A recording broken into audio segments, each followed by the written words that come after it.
There's about it elsewhere, but it's not in. We don't know about it in theatre.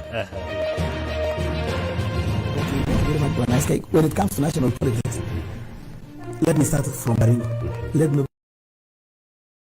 nobody lie to you kwamba Baringo kuna chama ingine. There is no any other party in Baringo. Baringo will be UDA, and all aspirants, all the aspirants for all positions. If you not be from UDA, you will never see that seat. I can only say that you can exempt theatre. It's good to be honest. You can exempt theatre because that's where KANU has been playing its politics. But self-reliant. So I have a different approach. I've shared with you the different approach that I have. I want us to deal with issues right from that ground level. You know, Baringo has made a decision, and I don't think somebody will reverse about the presidency. In fact, when you get these people, they are no longer talking about the president.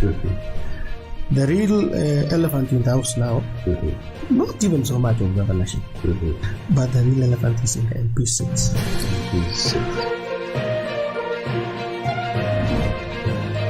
Ni wakati wa kupiga siasa kuleta uongozi mzuri Baringo County.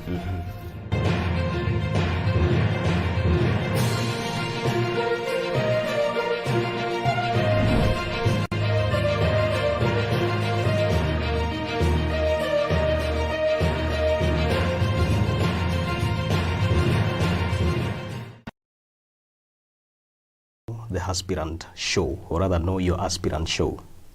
Tonight we are privileged to have an MP aspirant from Baringo Central, and maybe before we get to know him, this platform gives you an opportunity to know who your leader would be, so that by the time you're going into voting, you know who the aspirant is, you know what they stand for, and also get to interact with them through this platform. This platform also gives you, as an aspirant, an opportunity to get to express yourself. Get to tell the people why you want to vie and why they need to, or rather why they need you as their leader, or why you would want to work with them as their leader in or on an elected position. I'm your host, Komen SK, and stick around the show. You'll get to learn more about our guest today. Tonight, we have a guest. His name is Paul Arap Tororey. He's about, I believe he's still a youth. We'll get to know about that. But looking at him, of course, it looks like he's still within the bracket that I also fall in. Why do these people, young people, going for this leadership? And for Tororey tonight, it is his time to give us his highlight on why he wants to be the MP for Baringo Central. Karibu sana. I'm your host, Komen SK. Karibu sana, Bwana Tororey. Asante sana, SK. Imekuwa safari ndefu, and I think to the viewers we are a bit sorry. We are quite sorry for the delay. Safari imekuwa ndefu for Tororey. He's been on the campaign trail. Leo umekuwa wapi kwanza kabla tujue hata wewe ni nani? Leo nimekuwa kule Kwale, my village area. I was meeting my people there. And I'm sorry, it was a bit late. That's okay, no problem. Finally we are here. So who is Bwana Tororey? Paul Arap Tororey. Good, thank you very much, SK. Thank you for your invite. My name is Paul Yator Arap Tororey. Born and brought up in Kapkole, Kapchomuso, Orokwa location, Kabarnet ward, Baringo Central, Baringo County. Wow. And I'm a Kenyan. That's quite an elaborate introduction. So huyu kijana Tororey alisomea wapi, na akasomea nini, na anafanya nini kwa sasa?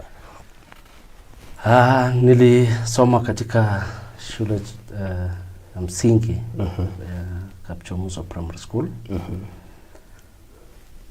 Nikatoka Kapchomuso, nikamalizia class 8 shule inaitwa Kitindui Primary School. After my class 8, I went to Kituru High School. After Kituru High School, that was the year 2007, I joined into business. I went into business. I opened a cyber business in Kabarnet. Aha. Which cyber is that? Because hata mimi nimekaa Kabarnet kidogo, labda I consumed some of your some of your products. I was doing my business at Malemu Plaza, second floor. We are doing photocopy, cyber, and printing, and passport. And that sounds like the business in ulifuatilia, because when we met in Nairobi, my first time when we were meeting you in Nairobi was, I think it was in before elections of 2017. Around 2015? 2015 thereabout. You were with my friend, Anaitwa DK. Yeah, sure. And you had a sample print of a given design.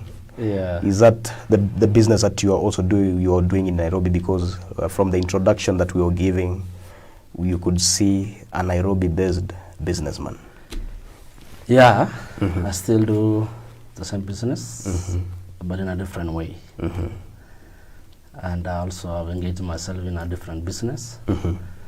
I improved that business from a cyber, and I went into printing press. Yes, and I think that is what I saw with you while we met in Nairobi, when we met in Nairobi. Yeah, sure. So I've expanded, I've grown from bottom, going up. Bottom up. Bottom up. I can see how you are crafting those.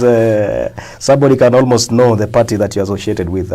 And before that, after my Form 4, when I went into that business, I did that business because I didn't went to college immediately because of challenges we were facing back home. I had to support my siblings, my family. When you first born? I'm not first born, but around fourth born. Around. You're an African man. Yeah. You don't want us to be very sure where you're placed. Yeah. And then I think I did a business for So from Form 4 directly you went to business? I 3 years. Business. Ukaenda college? In fact, I only stayed 1 week after my Form 4 exams. I stayed 1 week at home. Ukaenda biashara? Ukaenda biashara. Na hii biashara ulianza peke yako ama kuna mtu alikushikilia mkono? My uncle. Uncle yako? My uncle anishika mkono. My uncle called Ben Kapsir. That time was from US. And he had brought that new technology of instant passport. And then we combined with the cyber and printing. Well, so which year did you join college and what did you study? I joined college at around 2011. 2011. 2011. And I went to study Business Information Technology. BBIT. BBIT. I graduated 2014. And immediately after I graduated, it was like starting a new life. You know, when you go to college, there are a lot of challenges also. Yep. Fees and how to sustain yourself. There are so many challenges. Yep. So after my graduation, I had to start from somewhere. Yep. Again. By then, we were in Nairobi. By then I was in Nairobi. Yeah. Which college did you attend? I went to MKU. And why I did that is because they were having a flexible program of distance learning and online programs. Yeah. And since I was a first and sharp student. Sharp student. Yeah.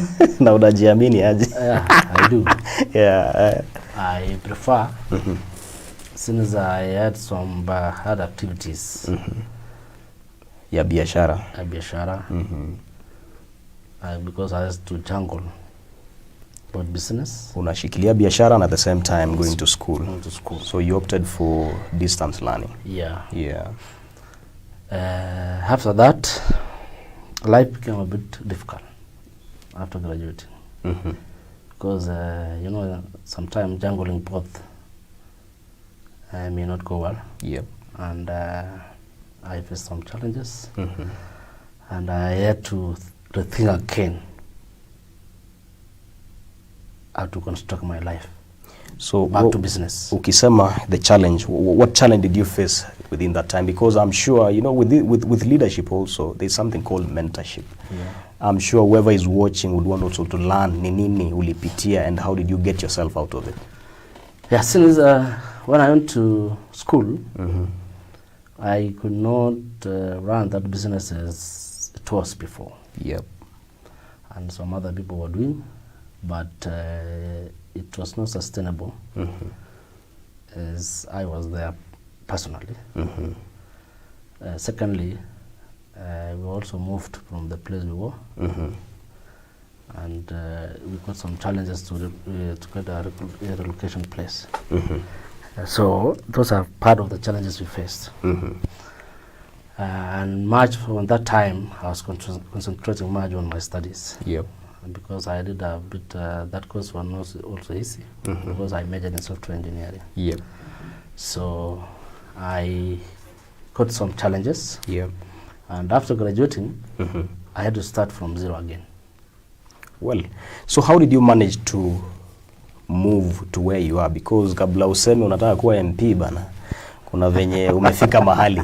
Juzi there was a very young aspirant here in Ravine, na akamwambia DP, last time sikuwa na bibi, sikuwa na pesa, na sikuwa kwa chama mzuri. Sasa sahi niko na bibi, niko na nyumba, niko na gari, na niko na kakitu.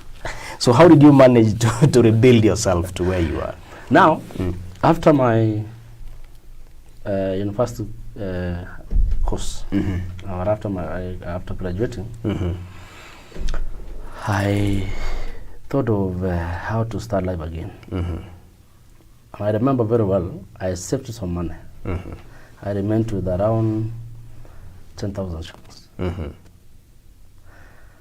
And I went to think further. And I decided to do shoe business. Biashara kuuza viatu. I went to Kikomba. Nikanunua viatu. Na nikaona it is good for me. Ninunue viatu ya kina mama. Because they are fast moving. Yep. Sometime I was there. Anaweza hata miaka 2 bila kununua kiatu. So I went there, I bought mitumba shoes for ladies. Nikafika, nikaona, that time I was living in Tenges, a small center in Tenges. Nikafungua, nikaleta zile viatu, nikakuja kungarisha kabisa, nikaosha vizuri, nikapanguza vizuri, nikaweka mafuta vizuri, ikashine. Viatu vya kina mama. Viatu vya kina mama, mitumba. How much did you put in that business? You invest shilingi ngapi kwa hiyo? It was only 10,000. 10,000. So ukaleta, iliuza kwa mbio kiasi gani? That week, it was on a Friday, nikatengeneza weekend, Monday nika relax, Tuesday nikaenda market. Every Tuesday you have a market in Tenges. Nikaenda market, nikauza zile viatu. Wewe na degree yako? Mimi na degree yangu. Ukaenda market? Naenda kuuza viatu. Nikauza zile viatu, nikauza 40 pairs. Your market peke yake? Your Tuesday peke yake. When was that? Which year was this? That was around 2014. 2014. Yeah. One market day, 40 pairs. 40 pairs. On average, one pair was going for how long? 200 shilling. How many pairs had you bought? 100 pairs. 100 pairs. So you're almost hitting 50% of your stock. Yes. Wow. Every Thursday again, in Tenges ward, you have a market in Kapkayo. Kapkayo market. Thursday. Kapkayo. Thursday, nikaingia kwa lori. Yeah. Tunakuwa na lori inaendanga Kapkayo. Napeleka wanabiashara. Wanabiashara. Kabisa. Nikaingia hiyo lori hiyo Thursday na viatu yangu. Nikateremka Kapkayo. Nikaenda kuuza viatu. Nikauza zote. The remaining pairs, 60 pairs. Nikaingiza pesa mfukoni. Wacha nipige hesabu. And talking of pesa mfukoni, you can see where we are heading to. It's a political period, and it's quite relatable to people like you. So 200 pairs, 100 pairs, 200 shillings per pair. Yeah. So that is double the amount. Double the amount. Kafanya nini next? Nikarudi Kikomba. Wiki mbili na usharudisha pesa. Nimesharudisha pesa. That sounds like a quick business. Nikarudi hapa na media. Nikarudi Kikomba. Yeah. Nikanunua viatu. Yeah. Nikaleta the same way. Hiyo ikachukua muda kidogo. It's around 1 month. That's how I started. I grew up. Mpaka nikafungua retail shop. Wapi huko? Changes. And it was majorly shoe shop. Na maybe tupunguze hiyo muda ya the shoe business. So how far is the shoe business right now, and what are you still doing the same business? You know? I graduated From shoe business to? Now, when I was in Changes, of course, I met friends. I link up with friends, and I know how to make friends. I got a friend, nikompa kazi. Now I was thinking of my course, my career. Nimefanya IT. Nimeuza viatu karibu miaka 3. Niendelee kuuza viatu niwache hivyo tu ama nibadilishe? Ukatafuta kazi. Sikutafuta kazi. Nikatafuta rafiki. Nikaomba kazi. A business. A tender. A contract. That is the point. Nikaomba contract. Na kwa ile neema ya Mwenyezi Mungu. Akanikubali tu. He gave me a good job. A good contract. What contract was this? It was fixing computers, hardware and software. So you're basically maintaining their computers? Maintaining. Yeah. And it gave me good money. And before going into that business, there were some requirements that in every contract you're given, because it is an institution, you must have a company. So you had to register a company for I had to register a company. And that's where my life started. Wow. I did that business, and I grew up into supply and installation of CCTVs, fiber, and that is how I've grown. So that is your current business now? That's my current business, and of course still I have the printing business. So you've diversified from normal printing. You started with taking pictures, going to printing, going into commercial printing, alafu ukajipeleka shule. Na hii shule ulijilipia? Nilijilipia. Wow. Nilijilipia. How much was it? How much did it cost you? Per year? So 60 per semester. So that's 120 times 4 years. Yeah. That is around 480,000, and you paid for yourself. I paid for myself. From not having to afford fee ya high school, hadi unajilipia college, ndio yuko na biashara zako. How does it feel having traveled that journey? It is very encouraging and keeping me moving and making me going because it's hard work. It needs resilience, perseverance. And you know, I always say, for those people who will go to heaven, majority are business people. For those who will go to heaven, majority of them are business people. We can hold it at that and get to see what people are saying online. I'm seeing quite a number of people are watching this program, and it is quite encouraging because it's a young man here who has a story of growing from the bottom and going up. It is Paul Tororey, who is vying for the MP seat in Baringo Central. A few comments. Robert Kibe anasema, I saw and had lunch with him in Tenges while you were selling the shoes. Do you know Robert? I know. Well, Alphonse Chepsat anasema, congratulations for the progress that you're making. Ngelem, vijana sasa, kazi ni kazi. Paul, I wish you well, Arap Tororey. But Tunen anasema, Paul, good job, bro. I think many people are impressed by your journey to where you are right now. And maybe back to the same part that we were in. You were born in Kapchumuso. Yeah. And I can see you're doing business in Tenges. Yeah. Any relationship between the two places? How did you find yourself in Tenges? My people were working there in Tenges. My family was there. And that is the basis where I found myself there. And you've answered the question. Uko na bibi, uko na kakitu. Kwa siasa, you can't run away from that. Kama unaomba women rep, unaambiwa we kwanza show us your last one. Yeah, sure. That is how biased this political arena is. Now, before we take a break, I wish everybody wishes to know now, what made you think of going for a political office? I can say it's a calling. And this calling has been there for so many years. Since I was born, since I was young, I have been having a calling, but I not understood which direction was taking me. It has taken me too long to realize my calling. It has taken me 33 years. 33 years? To realize my calling. So we are age mates, man. Well, of course we can't say 33, bana. When you ulianza kujielewa lini? Is it 33 years old? Yeah. Yes, so we can say it has taken you 23 years because maybe 10 years, bana. Tujisamee kwenyewe. Because we are tuko miaka. So it's been a calling. Ni wapi ulianza kuona uko na huu uongozi?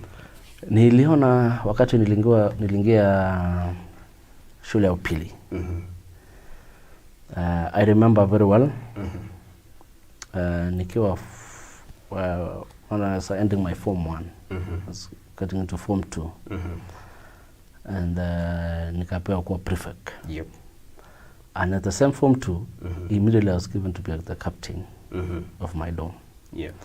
And you know, when you are in form 2, when you are a captain and you are leading form 3 and form 4s, you are now controlling the form 4, the form 3s, the form 4s. That is the moment I realized I have the leadership skills, leadership qualities, that I have a calling to lead, because I was able to control my elders at that time when I was in high school.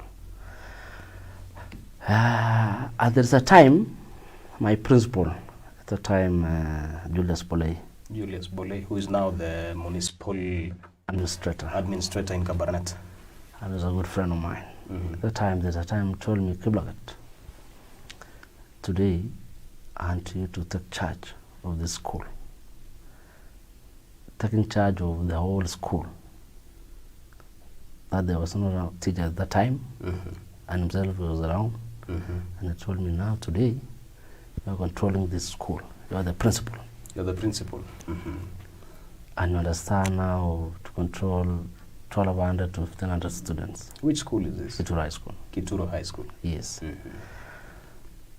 That is the moment I realized I can maneuver, I can be creative, and I can be able to run an institution. Yeah. And good enough, I was able to manage, put things in order, and things ran very smoothly. That is the moment I realized there is something in me, and I was feeling actually from my heart that there is something. After school, before even I joined the business sector, I was feeling like I go into preaching and became a pastor. Kukujua barate wewe ni pastor.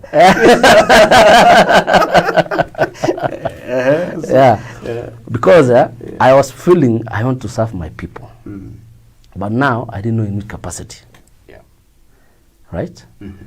So I was trying to see, because I'm a Christian and I'm born again, then I said, I can be a pastor. I can go and preach. Unfortunately, it did not came the way I was thinking. Yeah. Things became different. So that is why I'm now here. And all along, I've got into politics. Mm-hmm. And looks like you were actively involved in the politics of Baringo in 2017. Yeah, sure. Was that your first time to be actively involved? Because I could see you in a given, I think, majorly the MP's seat. Yeah. And is that the first time you were involved in politics? Yeah, that was the first time. Mm-hmm. I involved myself into politics. Mm-hmm. Before I didn't want. Mm-hmm. You know, you want to go a pastor? Yeah, I wanted to be a pastor actually. And wakati niliona hiyo dream ya kuwa pastor ijakuja, nikasema Mungu wako na mpangilio, lakini hajanionyesha ni nini. So nikaona amenipeleka round sana. So 2017 is the moment I got myself into politics. Yeah. I did that because I saw the need to have a change in our community, our constituency. And I thought that this time round, and to try to make some change, even though not directly through me, but in any other way. Yeah. I want to bring some sanity in our constituency. And that brings us to why you wish to be the MP for Baringo Central. And before we go into that, we'll read through a few comments, maybe take a little break and come back. We discuss what agenda do you have for the people of Baringo Central. So if you're watching, keep it here. And if you feel you have a question, a comment that you wish to let our guest today to know, you can have it on the comment section. You can also send via WhatsApp through 0799030030. Ruben Kipkemei anasema this guy deserves to be an MP. A chance I pray for him through. Asante. Brother, great hustle. Asante. And I think your story about the business is very inspirational. It's something that ni kama pia mimi najigamba kwamba I've been in business lakini sijapitia hiyo yako. Okay. Ewalel Chapchap iko locked, that is Ernest Kiprop, kiongozi kamili, mtoto wa mfalme. Kibiegon Arap Maina anasema keep off politics. Many have been ruined. Diversify and grow what you have. Maybe you will also need to answer him as to why you've chosen to go into business and at the same time juggling with politics. Finally, our last comment for now is Yegon Pash. My friend and brother Paul, go for it. You are up to the task. Asante. And what's your take on the youth agenda in this year's elections? What is the role of the youth and in governance? So we'll come back to that so that you can get an answer for Pash Yegon. So we'll take a minute or two break.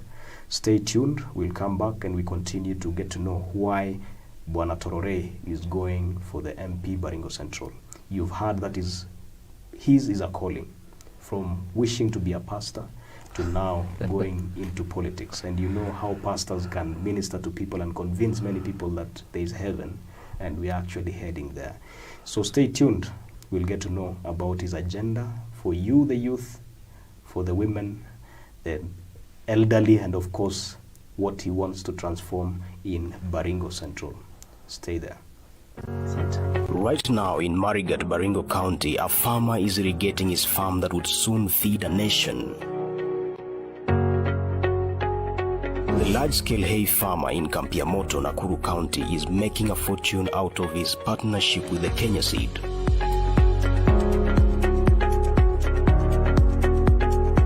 A coffee factory set up by a farmers' cooperative in Baringo North is set to start exporting coffee beans. The budding dairy farmers in Ravine, through collaboration, would soon be setting up their milk processing plant. And these tea factories in Nandi and Elgeyo Marakwet counties are yearning to expand, owing to the ease of paying farmers who supply them leaf. Workers at this flower farm in Njoro, Nakuru County wake up every day to spread the love across the globe. And for this retail shop owner, his dreams are valid. One day he will own a chain of supermarkets. There is a spirit in the sky that drives people to do more. It is in our customers, our employees and DNA. And it is another reason to look up to Skyline. Skyline Circle, passion for excellence. Welcome back. It's been a short break and thank you for staying on. I know most of you may be watching news right now, but good enough, I can see quite a number of us are also watching this program. It is a program that gives you an opportunity to know your leader ahead of the elections. The elections are drawing nearer. The general elections, August 9, 2022, about 100 and something days, not much days from now. The nominations are also coming fast, scheduled for between 16th and the 22nd of April.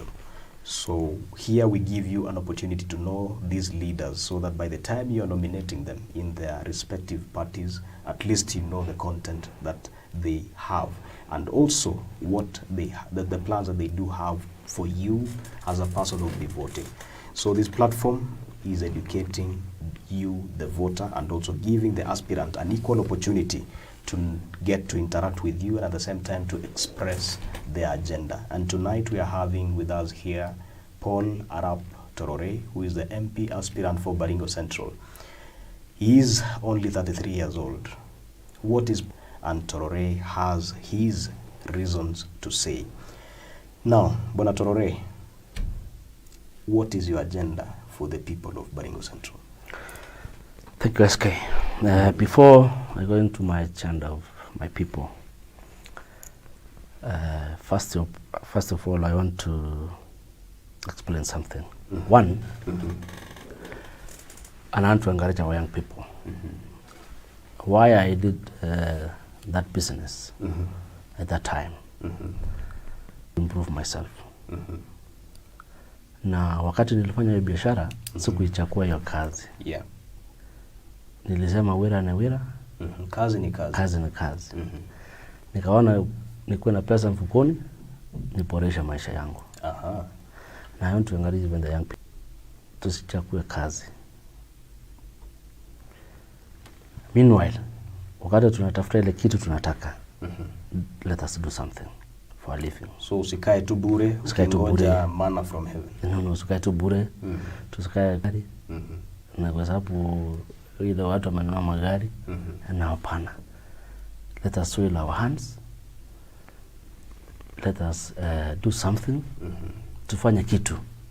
At least do something. Yes. Tusikae tu. And of course you easy. Yes. Despite of hata kama uko na degree, kama mimi nilikuwa na degree, na ukakuja kuuza viatu. Nikakuja kuuza viatu. Yeah. Sikusema I'm a graduate. Yes. Nilisema niboreshe maisha yangu kivipi. Na I want to encourage my young people. Na kwamba meanwhile as we struggle and if we look for a better greener pasture, yes, let us do something. Tusiogope kusema kwamba umesoma usifanye kazi ile ya chini. Kweli. Two, my agenda for my people. I want to bring change. I want to bring sanity. I want to change my people. In my constituency, we have so many challenges touching our people. Yes. When I look, tumekaa kama hatuna mwelekeo. We are behaving like we don't have a direction. Yes. And in any society, we must have a leader who gives a direction. We must have a leader who gives hope to our young people and to our people. We must have a leader who is ready to sacrifice his time, energy, resources to change the life of his people. When I feel I'm not seeing that leader in our constituency. No people. It's not yet. We are still far from the reality of life. Yeah. Why am I saying that? God has helped us. We have gone to other areas of this country and we have seen what is happening in the other areas, unlike what is happening in our home area. So you've compared. I've done the comparison, and I've seen there are so many opportunities, especially at the national level, especially the national government, which are untapped for our people. Na nikaona ya kwamba there is a very big gap in between. Two, which are happening at the national level. We need a leader, a real leader, who can transform the lives of our people. So now, umesema maybe there's no inspirational leader, there's no leader so far who can give people hope in their lives and even transform their lives. What are these specific issues that you'd want to address in your agenda? One is youth empowerment. When you look carefully in our society, the 75% of the population we have is the youth. Which is true. Again, they are the same youth who are very vulnerable. And they are the same youth who want to be assisted. But now we miss the link. In every society, and I can give you a very good example. When William Ruto became the deputy president of this country, alituongelesha kama sisi watu wa Kalenjin pale Nairobi. Na akasema hii Nairobi si ya mtu. Hii Nairobi ni sisi wote. Yes. Ni sisi wote. Akatuma sisi wa Kalenjin, why are we not doing business in Nairobi? Kwa nini hatuchenge Nairobi? Kwa nini tunataka turudi nyumbani?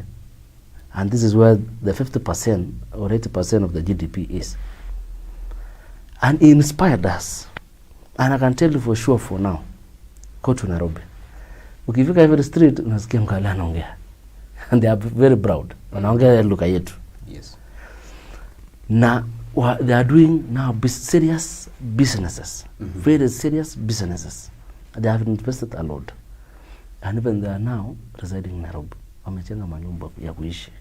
Si ya kurent. Wamechenga ya kuishi. That was inspiration. So you want to be that leader who can inspire people. I want that leader. I want to be that leader who can inspire these young people. Yeah. Ile hawa vijana wanaangalia, huyu vijana tunamjua alianzia kule chini. Amegrow. Amekuja. Amekuwa kiongozi. That one again only will touch so many lives. Na watatia bidii. Wataona kumbe it is possible. Inawezekana. Na watakuwa na matumaini. That is one. Two, I want to be a link between these young people and the opportunities here in Kenya and outside the country. We have so many opportunities in abroad. We have so many opportunities in the national government. Tunataka ile mtu anaenda kupisha hii mlango. Hizi mlango. Na kutetea wa vijana. Simply, ukiangalia vizuri, nowadays huwezi ngoja kwamba ati serikali waweka advert jobs na ungoje. Hapana. Tunataka ile kiongozi anaelewa kwamba lazima unaamka asubuhi, unaenda kule ministry, unaenda kuongea na CS ama PS, you make friendship, unaongea naye vizuri, unamwambia bwana, niko na vijana wameumia nyumbani. Nataka nisaidie. Na hata unaweza pitia hapa Koriama, unapelekea asali kidogo. Kwa pale unamwambia hii sukari wachana nayo, tumia asali. Kwanza Baringo ni pure. Hiyo ni urafiki unaunda sasa. Hiyo ni urafiki unaunda. And I'll tell you for sure, if you do that, you will make friendship, na hiyo friendship itazaa matunda. Wakati kutakuwa na opportunities kwa hiyo ministry, you are the first person nakwambia kuna kitu hapa. Na I'm very sure he will have created more opportunities for these young people at the national level. 2, mambo ya kutafutia nafasi ya kwenda kusoma scholarships abroad na even some to work there. We have so many. We want to link these young people to the outside the country. I can give a very good example. Juzi nilikuwa naona Uasin Gishu County. They are sending their young people to Finland. Yes, I am aware of that program. And that program, you have seen, they are sending around 300 after almost every 6 months. That's a quite good number. And I have inquired to know the benefits. Na hivi lani kuna nini kwenda nje. And I've got one friend. Na amenieleza vizuri. Kule nje, there are so many opportunities. You go study and you work. Now, I'm told the least person per month can earn 500,000 Kenya money. That is the least, The least. the least earning. Yeah, the least earning. 1,500. Kama wewe ni lazy, ila utaki kufanya kazi sana. Ndio unapata 1,500. Hey, Kenya money. Huh? You meant the laziest. Yes. Ile goigoi kabisa. But if you are hard working, you are very aggressive, you make up to 1.5 million. Wow.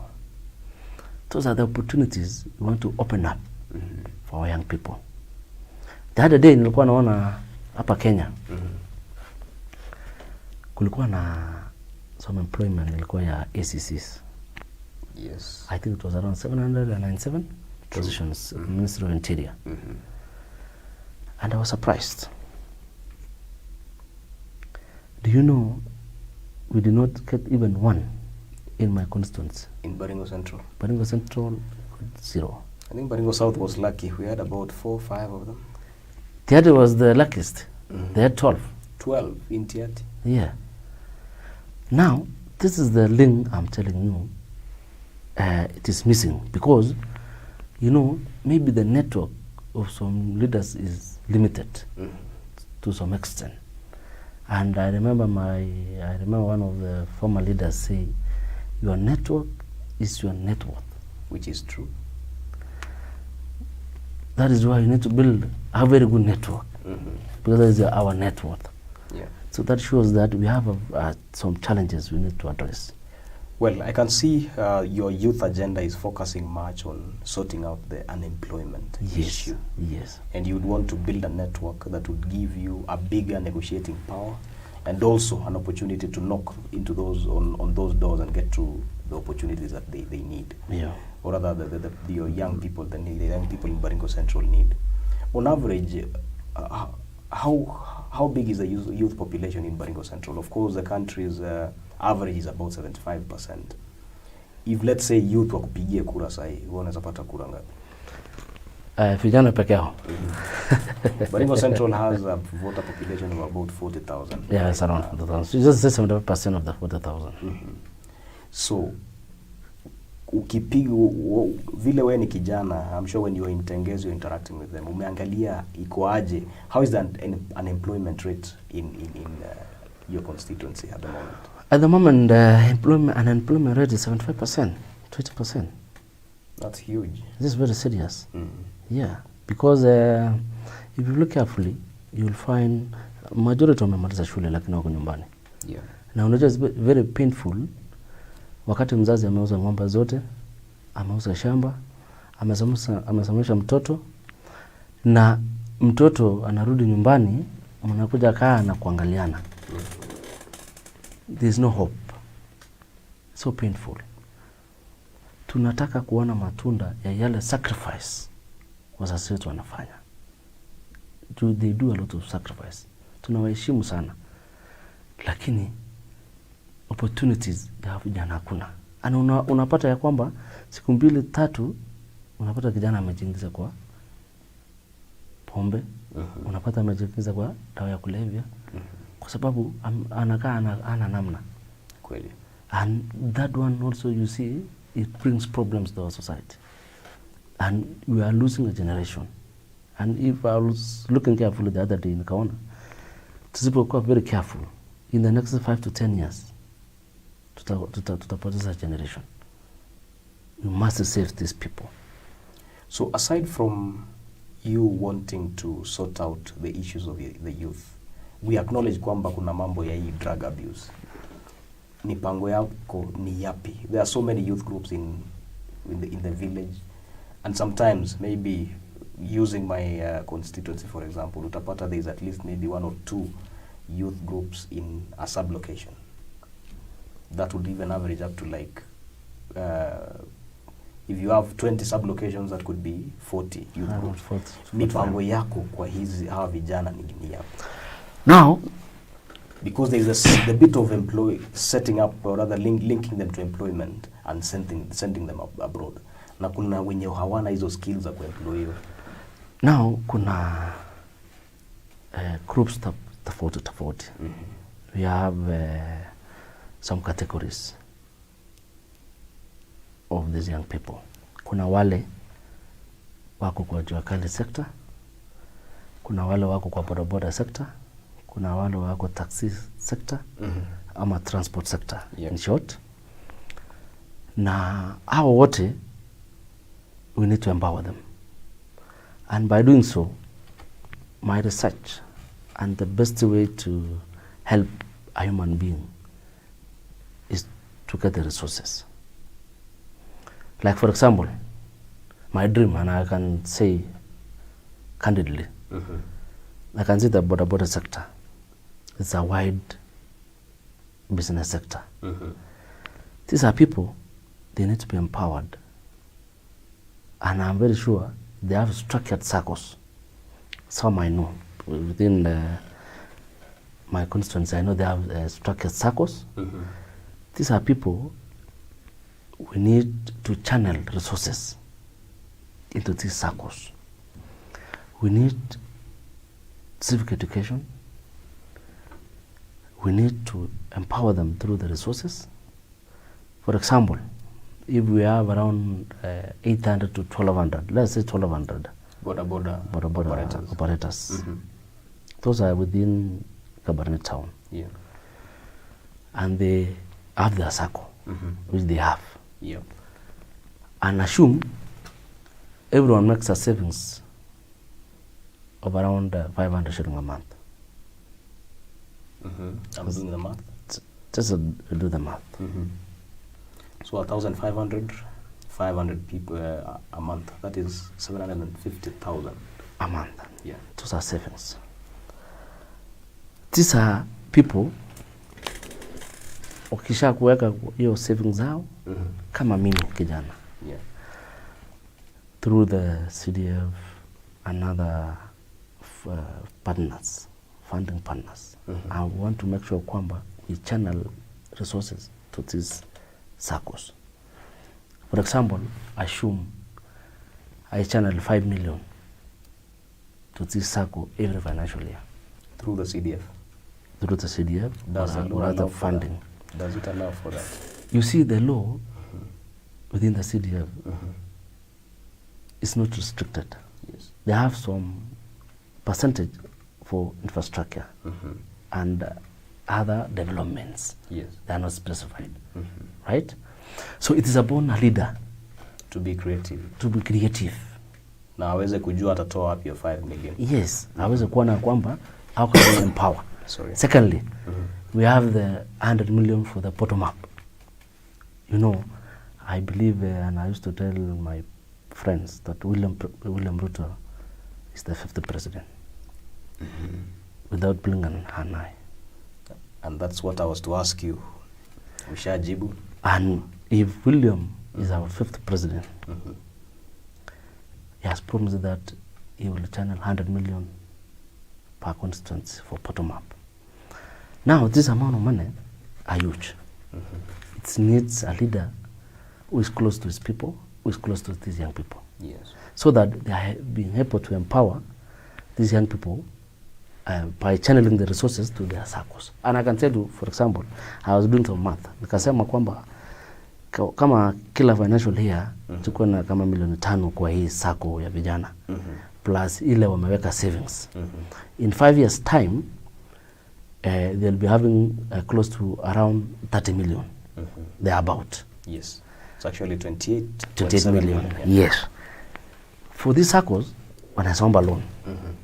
Because statement yako kama umesave vizuri, you can borrow loan. Good one. Yeah. And you can, I see nowadays wanasemanga, you can borrow mara 3 of what you have saved. Yes. So that is around almost 80 million. Yeah. Hiyo inachenga nyumba korova. 5 story, 4 story, 5 story building. Of course, considering the cost of land, hapa Kabarnet bado iko chini. Iko chini, it's around 4 million, 5 million. Yeah, you see? So you can build a 4 story, 5 story building. Now vijana watakuwa na now shares, and that is a long term solution. Long term solution that they will be having shares. Watasomesa watoto wao bila shida, na hiyo watakuwa napata manufaa yao kila mwezi, na mpaka hata watoto wao mpaka wachuku. They will benefit from that investment. What I'm saying is that you have an elaborate agenda for the young people. Yeah. What other sector would you want to focus in? Because I'm seeing our time has really gone and we need to wrap up. Women. Also, we need to empower our mothers. Our mothers are very hardworking. Unapata kule wanauza nyanya, kule wanauza mboga, wanauza, unapata wako kwa soko. At least they are doing something. They are working very hard. Tunaweza saidia hao namna gani? Our mothers have suffered a lot from these premium credit institutions. Wala wanakuja kutabeli hawa kwamba mchukue loan, and these institutions wako na very high interests. Now my thinking is, these mothers wanakuwa na groups. Yep. You know, they are very active, and they have very active groups. In fact, if there are groups that are very active, are those for women, and they are very loyal. So much. You know, my first job was I worked with the constituency office as a constituency manager. Yeah. And maybe that's something that most people don't know. And majority of the people who benefited from the Uwezo Fund were women groups. Yeah, sure. Na wao washarudisha yote, including a group where my mother belongs to. Yeah. So, women and their groups, how are you planning to sort them out? You know, it is very simple. And I will tell you for free. When you look carefully, these women just need a very small support. And they pick it up. And to question them from these high interest institutions, we need to put resources into their groups or a type of banking. And it's very simple because we are looking for partners. You know, in this current generation, in this country, there's some things people don't know. There's a way we can do proposals to support our people. Yeah. And we can get the funding from various institutions. So you're also looking at partnering with other institutions and any other organization that is willing to fund projects that are focusing on women. Yeah. And there are so many partners who are willing to support women. There are so many. It is that we don't have that leader who can go and look for those partners. And at the same time, this bottom-up funding is also key. We need somebody who is good in reaching these women. We need a leader who is good in reaching these women. And we put resources into their groups. For example, you know, for women, if you put a group, okay, we can have 1 million, for example. watakuwa wanaomba round. And that 1 million can grow. It should grow actually, because I see them, they put some interest. Yeah, just need a seed capital. A very good seed capital. Of like 1 million to 2 million. And utapata wamesonga mbali sana. Ya pili, and I want to tell even other leaders to focus on this one. There is something I've been watching carefully. Ukifika kwa market, you find there's a lot of challenges, especially on matters of perishable goods. We need to mitigate in a way that we need to have a cold room. Cold room will help these women to preserve these perishable goods. Something like a freezer, a cold room, yes. Yes, a cold room. It's just, it can be a container. Yes. It can come in form of a container. Yeah. Na itengenezwe vizuri na iwekwe solar. Yeah. There's a new technology. Yeah, solar. To sort out the women who are selling perishable goods. Yes. So that at the market. Yeah, so that wasikuwa naenda hasara. Anauza kufika Juni, kama hajamaliza anaenda kuweka kule cold room. Inakuwa fresh. Solar powered cold rooms. Yes, solar powered cold rooms. And 2/3 of Baringo is arid and semi-arid. Exactly. So solar is everywhere. It's We are also everywhere. near the equator. Yeah. The solar is hitting at almost 90 degrees. Exactly. So maximum solar power. And I will tell you for free, we shall improve their lives. Hakuna hasara ya kufanya kwa perishable goods. Nyanya yako utauza mpaka uze, hata hakuna mwenye taharibika. And that's true. That's what supermarkets do. Yeah. When I finished my high school, the first job that I did was working in a supermarket.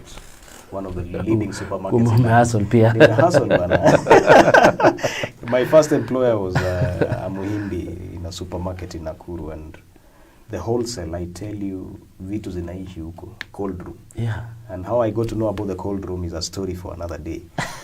When you get a customer who is carrying a lot of money in the bag, unapelekwa cold room wende uhesabu huko bila haraka. So the faster you finish, the better, because you can't survive the temperature. Yeah. Well, looking at the comments, I can see Jonathan Maigong. Do you know him? Anasema, bodaboda sako in Nanyuki is worth 150 million by only saving 50 bob. Na inawezekana. So people are already seeing the practicality of your idea of empowering the boda circles. In Kangemi, there is a boda circle just here in Embu. There are around 2,000 and something boda members, 2,600. And they are saving 50 shillings. Every day. And they have a vision. They have said by 2026. 2026. They will be owning a bank. Wow. Because they have calculated, na wakaona kwamba by 2026, watakuwa na around 300 million, 300 and something million. Na wakasema wataomba loan, top up, inaingia 1 billion, anapungua sako, benki yao. Somewhere where they can borrow their money, circulate, and still control the profits. Yes, that is the vision. That's really nice. Tunasema kazi ni kazi, wira ni wira, pesa mfukoni. Let us improve from where we are and we grow, and it is possible. Wow. To your politics, umeingia tu juzi. The first time you informed our newsroom about your candidature, I think it's about a month ago. Yes. Hata mwezi haijaisha. Kabisa. Ground vitu iko vipi? Baringo Central has 5 wards and about 140 polling stations. Yeah. How are you faring? Nominations are about a month and a half to come. Sure. Yeah. Yeah, there's good reception, that we can say. Yeah. The feedback we can get from the voters. That is people who knows how things are faring on. But I can say there's a very good reception. And we are moving very hard. I'm moving very hard to reach every corner, sell my ideas, sell my agendas, and my ideologies of why I want to lead them. So it is just a matter of time, and I've given myself some time frame. I've given myself up to 1st March, then I will see how I've progressed. So I have a time frame. I'm working on time. Yeah. And looking at your politics of 2017, you are, to some point, you are associated with one of your competitors right now. Yeah, sure. Munaonana macho ama ile wanasema olelege. We are good friends. We are good friends. We are good friends. That time we were partners. We were working at partners. Partners in the politics? In politics. Yes. Did you get to work for him? And maybe you're wondering whom we are discussing, or rather we are talking about. No, I understand. I mean, we were partners at that time. And we were friends. Biashara ama kisiasa? Kisiasa. You know, kisiasa pia, you become partners. Did you work in his office? For a very short time. Yeah, and maybe for the sake of those who don't know, that is the current speaker for Baringo County Assembly, Mheshimiwa David Kiplagat Kericho. Hata yeye anawania hiyo kiti. Yeye pia ni aspirant kama mimi. Na ile mtu mwenye ako na kiti ni Joshua Kandia. Tunataka kujaribu kama tunaweza nyang'anya hiyo kiti. Kutoka kwake. Na msaidie kufanya kazi vizuri. Kusaidia kuendeleza ile kazi amefanya. Kweli. I always believe that we must respect our leaders. Yeah. Because these leaders are God sent. And in any case, ni Mungu mwenye anasema ni huyu. Yeah. So we respect them. We applaud for what they have done. But tunataka kuendeleza kutoka hapo, tuendeleza kwenda juu on a higher level. Well, there's a critical question here. Actually, two of them by a gentleman who has written to us on WhatsApp. Anaitwa Robert Kibe from Kabarnet. Yeah. My question is to Mheshimiwa, what plans do you have when you get to be elected in regards to talent and innovation among the youth? Yeah. Swali la pili, what measures will you undertake to ensure that there is fair and equitable distribution of CDF during your leadership? Very good question. Thank you, Robert. I know Robert. And I'll start by saying talent is key in our society. It's only need structures and leaders who can tap that talent. Like, for example, when you look very carefully in our constituency or even our county, we have a lot of talent, especially on the sport, athletes, but they are not tapped. They are wasted. Now, we need to put structures in place. There is a Minister of Sports. Yeah. In our constituency, I've never seen their work. I've never seen what they're doing. Because we need to see a workable government, a workable facilities, because we need to have, first of all, we need to have facilities. And by the way, there's a stadium which has stalled in Kabarnet, and we even became a point of ridicule sometime. There was an aerial picture ilichukuliwa na vile uwanja imechorwa bana. I'm telling you, we are in a mess. Yeah. We need to tell ourselves the truth. We are in a mess. For example, we don't have any sports facilities in our constituency. We don't have. And we have high altitude areas. County government wamejenga na itumiki. There's no, there are so many issues we need to sort out. I want to assure my young people, I'm going to fix and make sure kwamba we have facilities. First of all, we must have facilities to tap the talent. Either music, we need to have a good studio for our young people. We need to have a training camp for athletes. We need to have a very good stadium. And we are going to push it either at the national level or the county level. That will be my assignment, to make sure we have those facilities within our constituency for these young people to get opportunity to explore their talents. Another factor, another thing beside the talent, there is innovation. And the innovation again.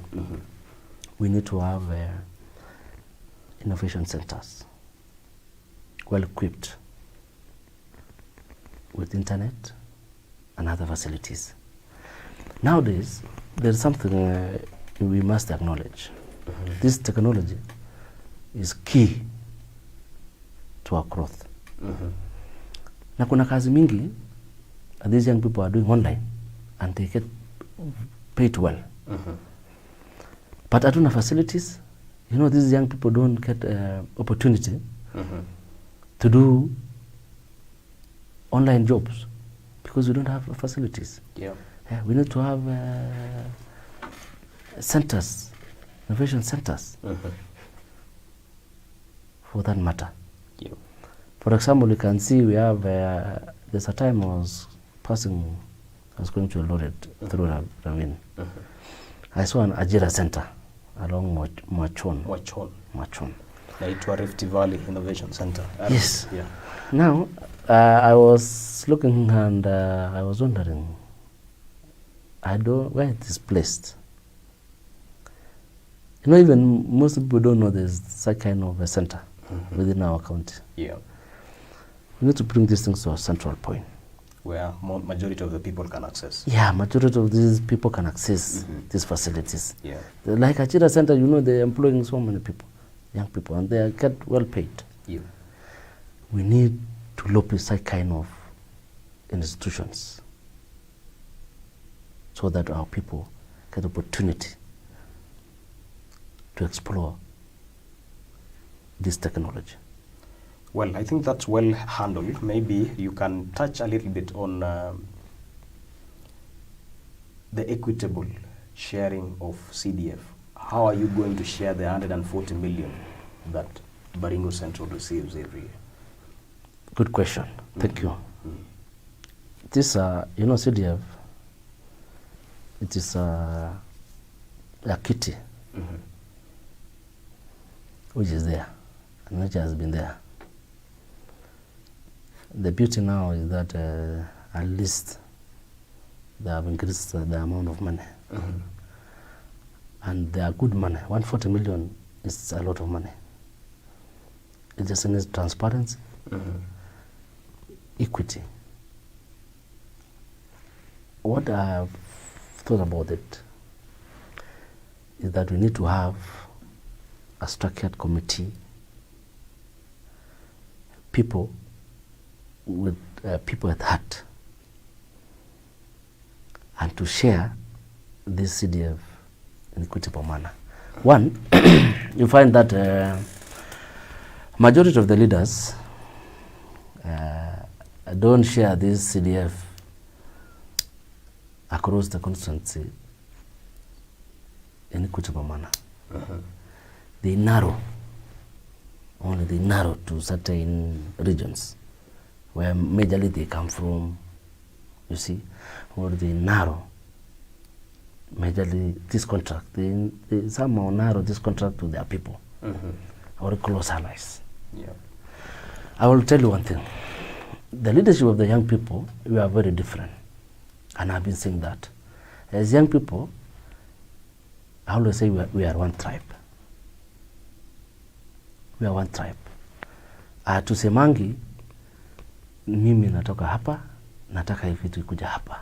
Hapana, tunasema sisi kama vijana with my team. I love a very serious team. Very serious people who want to deliver to our people. You know, you must as a leader first, if you have that heart to deliver, you also look for a team who are ready to deliver. Yep. And we want to make sure kwamba hiyo CDF imeenda to every ward, every sub-location, to every location. And by doing so, I've said myself, any project ile inafanywa kwa sub-location level, watu ya hapo wafanye hiyo project. Vijana ya hapo wafanye hiyo project. Si kutoa mtu kutoka from this ward aenda afanye project in another ward. No. Kama project ni hiyo ward, your resources baki hapo.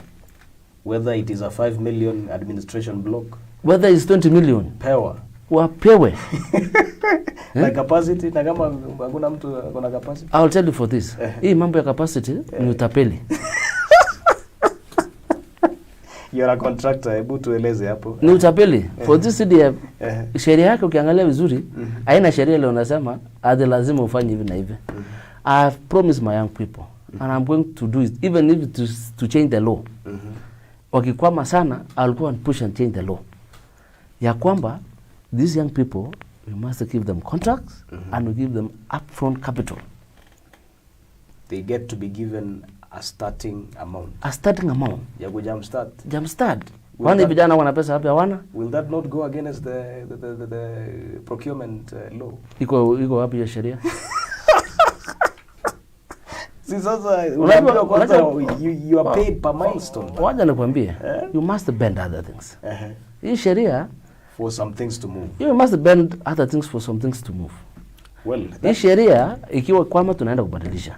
And that is your role as a legislator. And as a young person, I must look these young people kwamba hawana hiyo pesa, hawana hiyo nguvu, lazima niwapee kazi, nipee startup capital. Ile siku inalipo kwa bank nakata hiyo pesa na inarudishwa. Anapata pesa yao. Okay. Well, that sounds like a very ambitious plan and very juicy as well. Yeah. Kama unaeleza vijana hivyo, then that sounds like it's selling like. And it is possible. Wana kuna kitu ile iko impossible. Nothing. Iko kweli. Tukiwa kama serious tunataka tusaidie watu wetu. Kuna kitu impossible. Itakuwa ngumu, ikuwe ngumu. Yeah. It is, everything is possible when there is a will. Where there is will, there is way. There is a way. Hivyo ndivyo wanasema. Yeah. Well, we've gone way beyond our time. And maybe to read out a few comments that may have come during our conversation, David Chesire anasema very, very true. Wakina Maigong, I hope you're listening. Projects to be given to locals, period. Already watu washaanza kushika naye. Rotich, Josephat Rotich anasema congratulations location.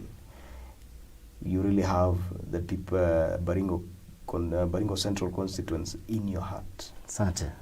All the best, Tororey. Asante. I can see also family is here.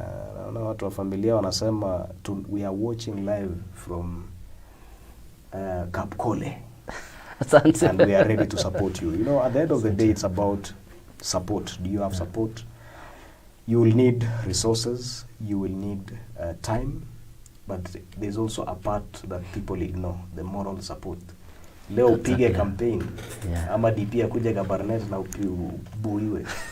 How will you get back to being, or rather being on track and continuing with your campaign? You will need serious moral support. Exactly. Jonathan Maigong anasema it has been happening to capture something contractors. I think they're acknowledging the fact that there are some contracts that have been going to one family. Well, you've taken your time to listen to Bwana Tororey, and this is how we'll be doing it for the next remaining maybe 28 days. We've just done, this is our second day into the conversations that we are engaging the aspirants who are eyeing the various seats in Baringo County. And maybe as we are about to finish, should you have a final comment, you can give it, or rather put it on the comment section. We are also live on YouTube. You can put your comment on YouTube as well. And at the same time, the WhatsApp number 0799 030 030. To wind up, Bwana Tororey, we can't finish. If we are to talk with you, naona wewe umejipanga na maneno. Sasa ile imebaki, enda upeleke kwenye ground. Or we can organize another conversation. Yeah, why not? To add to that as well, we are organizing debates for every constituency. Good. Ikuwe nyinyi ni aspirants 10, tutaorganize yenyu. In fact, today we started the organizing for Eldama Ravine. Nice. MPs aspirants. Good. So we'll have a round table. Tuulize swali, youth empowerment, na ufikiria nini. So all that you have elaborated, we may not finish them at the moment. Maybe during the debate, you'll get to elaborate more. What are your final words today for the people? First of all, I want to thank you. Yeah. And I also want to congratulate you. Asante. You know, me, I know you. You have you started, I think, some time back from a Facebook page. From just a Facebook page. Up to now, a media house. That's what we are working on. Tunashukuru. I want to congratulate you and Asante say sana. that is bottom up. Nashukuru. Umehustle, and bottom up. Na unajua kuweka hii maneno ingiane kabisa. I think that the owners of the party should recognize you for relating everything to the party agenda. Yeah. So I want to say thank you to my people. Baringo Central Constituency. I request you to support me. Can talk to that camera or rather. Yeah, I request you to support me. And I'm very determined and focused to deliver what is in my heart, what is in my mind, to deliver my agenda to my people, and to transform my people and transform my constituency and bring change, a real change. Naweza sema kwa Kiswahili kwamba tumechezewa karata kwa muda mrefu sana. Tumetapeliwa sana, tumedanganywa. Siasa yetu imekuwa ile ya udanganyifu na blackmail. I want to assure you that we want to get rid of that and get a sober society, a progressive society. I will always say we don't retrogress, but we progress. And by progressing means we have to come together, we reason together for us to reach our destiny. Naweza sema ya kwamba Bwana SK kuna kwanga na I always say kuna level ama click fulani ya wanasiasa. Kile tunafaa waondoke katika arena ya siasa. Kwa sababu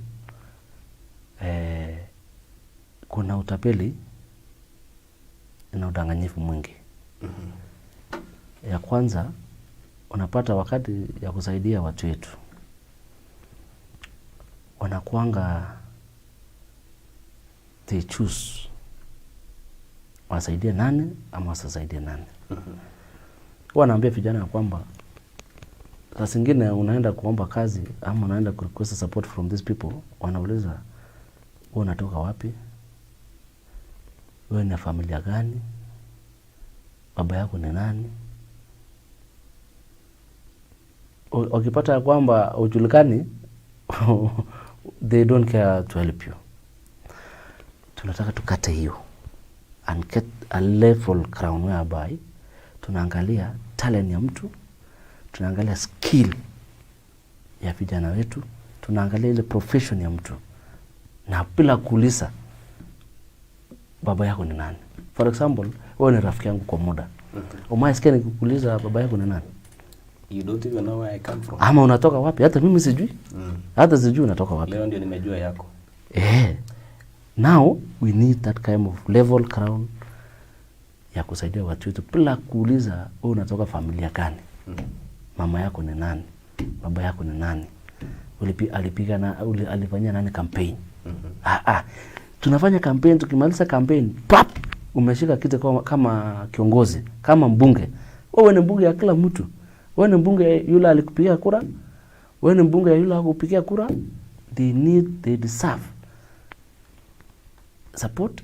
They deserve wapate usaidiwa kama mbunge wao. Well, you've heard from Bwana Tororey. He's just 33 years old and he's showing a lot of confidence in going for the seat. We can also read from the comments. Quite a number of people really feel that you deserve that seat.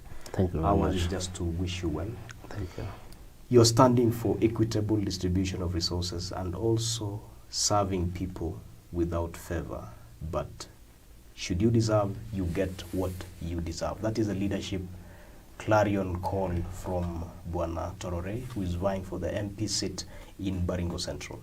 He has an elaborate plan for the youth, and I think it has taken us almost 30 minutes just talking about the youth agenda. And we believe that should you get that seat, you will stick to that, because this platform also gets to expose you in a way.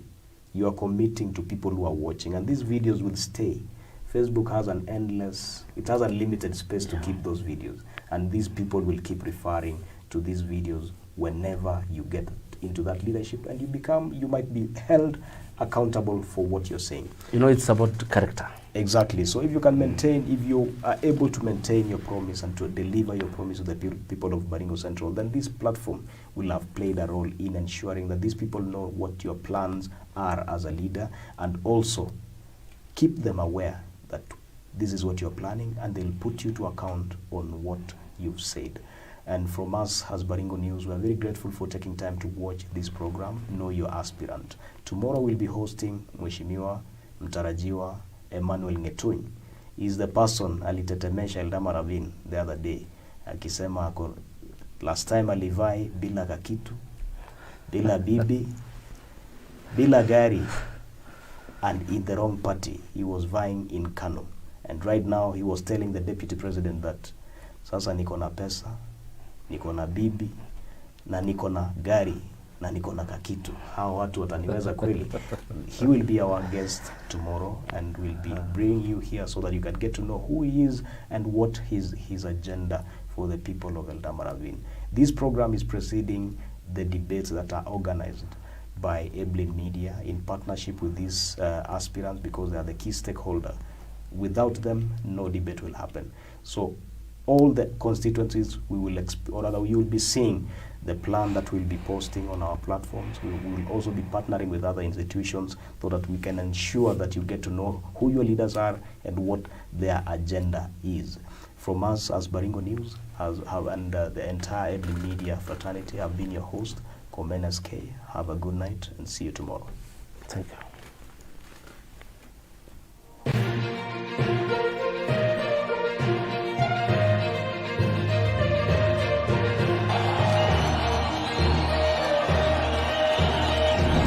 There is no UDA in Tiati. There is no wheelbarrow in Tiati. Yeah, we hear about it elsewhere, but it's not in.